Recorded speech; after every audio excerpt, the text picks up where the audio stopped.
As we celebrate the International Day for the Girl Child every 11th of October, based on the adoption of the United Nations General Assembly to recognize girls' rights and the unique challenges faced around the world, we'll be diving into some of the challenges that girls face globally, including issues like gender based violence and child marriage. Discussing this issue here with us today is Oluwatoyin Falaye, a trained lawyer, trauma informed life coach, sexual and gender based violence survivor, and advocate, as well as the founder of Jewel's Hive Initiative, an NGO that supports victims and survivors of sexual abuse. Welcome, Ma. Thank you very much, and thank you for having me on the You're program. welcome. So now, And happy International Girl Day. thank you. You too. So every 11th of October internationally, the girl child is being celebrated. And so the theme for this year is Girls' Vision for the Future. So how impactful has this advocacy been for the girl child, especially in Nigeria? Well, I would say that the advocacy for the International Day of the Girl Child has first of all created awareness on, the importance of the girl child.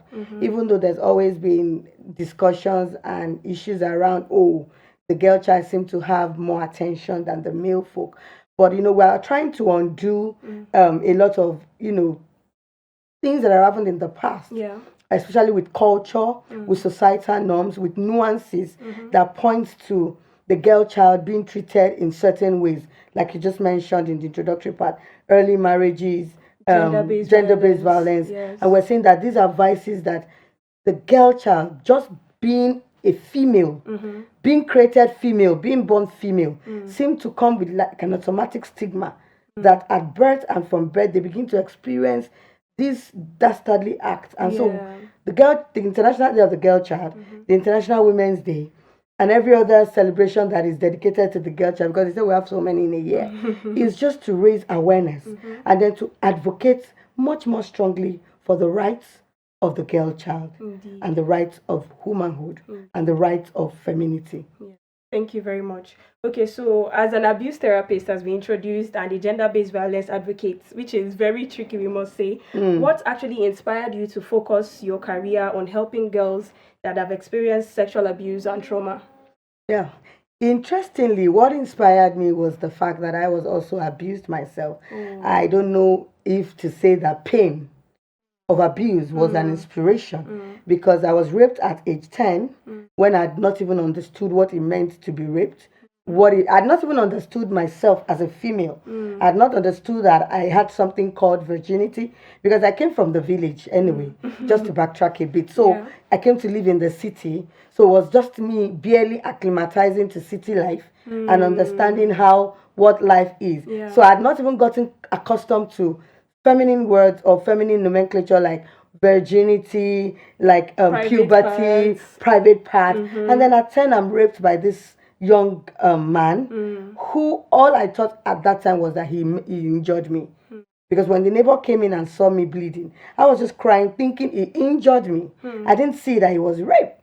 But fast forward to 2 years later, when my adopted father began to molest me, and that went on for my most formative adolescent years, from when I was 11 to like 17, it all dawned on me because I was used as a sex object. I was also being abused physically. I was beaten at the slightest provocation. I was also being abused verbally. I was told I would never amount to anything. I was called names. I was abused. It was a lot of trauma. I was abused emotionally. So, I remember somebody who said something to me some years ago when I just recently came out with my story. She said, was there no time that you enjoyed it?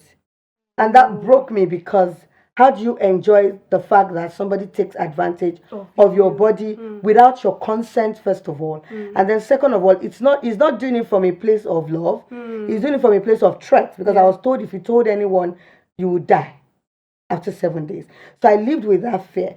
I lived with that fear for several years. I used to say that silence was an enabler of the abuses that I went through. I lived with the fact that I was told I would die. I lived with the fact that I was told I would never amount to anything. So I struggled with a lot of mental health crises, imposter syndrome, PTSD, and what have you, just because I was abused. And so my going to become a lawyer was also premised on that. I wanted to be like you, growing up, I wanted to just sit in front of a camera, do journalism. But when I was filling the JAM form, I remember that I saw law and I saw that defend human rights. I saw things that had to do with defending the helpless Right, yeah. in the JAM brochure. So I switched. So I said, okay, instead of doing mass communication, I would do law and English. And so that's how I went in to read law. So my inspiration was from a place of pain, and that's the honest truth. Yeah. So sorry about that. No, it's fine. Okay. So, can you enlighten us on some of the long-term psychological impacts of sexual abuse on young girls, and how do you prepare for them for after like life beyond therapy? Yeah. So we call it in my organization, we call it beyond the abuse. Okay. You know, because we've seen that it's one thing for someone to be abused. It's another thing to deal with the lifelong trauma of the pain of abuse. Yeah. And so it's not something that's going to come at once. You're not going to start feeling depressed immediately after the abuse. You're not going to start having post-traumatic stress disorder. You're not going to have anxiety disorder just right after the abuse. These are long-term. Short-term effects could be maybe the abused person getting pregnant,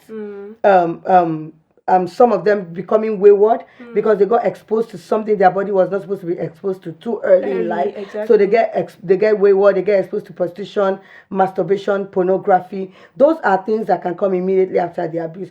But the long term are more of mental health issues which are, like I just mentioned, anxiety disorder, PTSD, trauma, psychosis, bipolar, so much more. So these are long-term effects, and they won't even start showing up until 10, 20 years later. After. Because I've attempted suicide 4 times.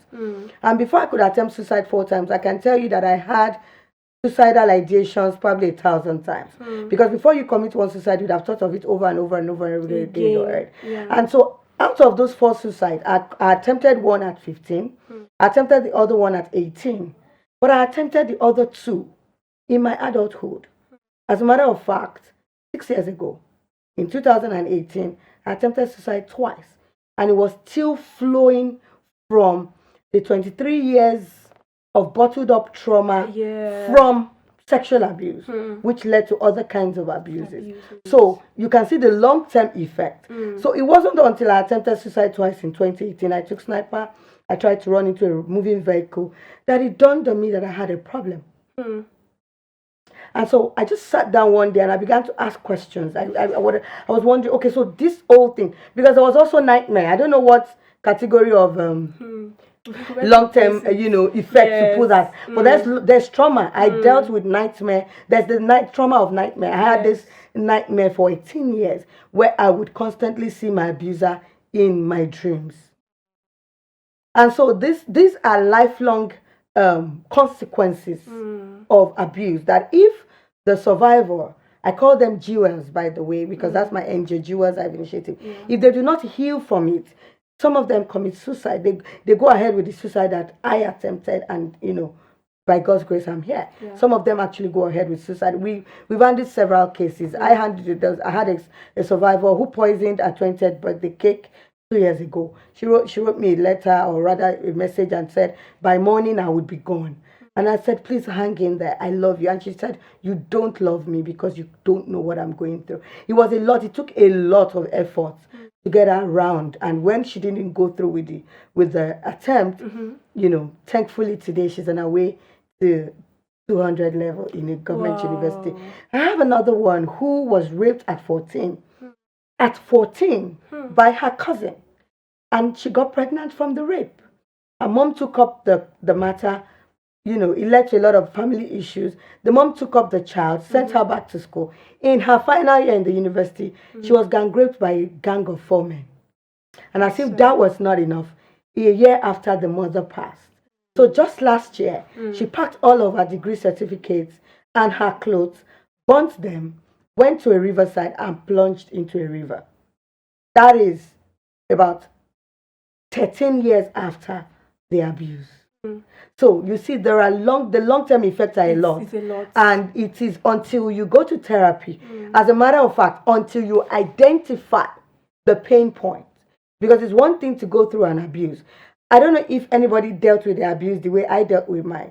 So I think I created a dual personality, and it's also called personality disorder, right? So I grew up not even remembering that I was abused, even though I shut it out completely.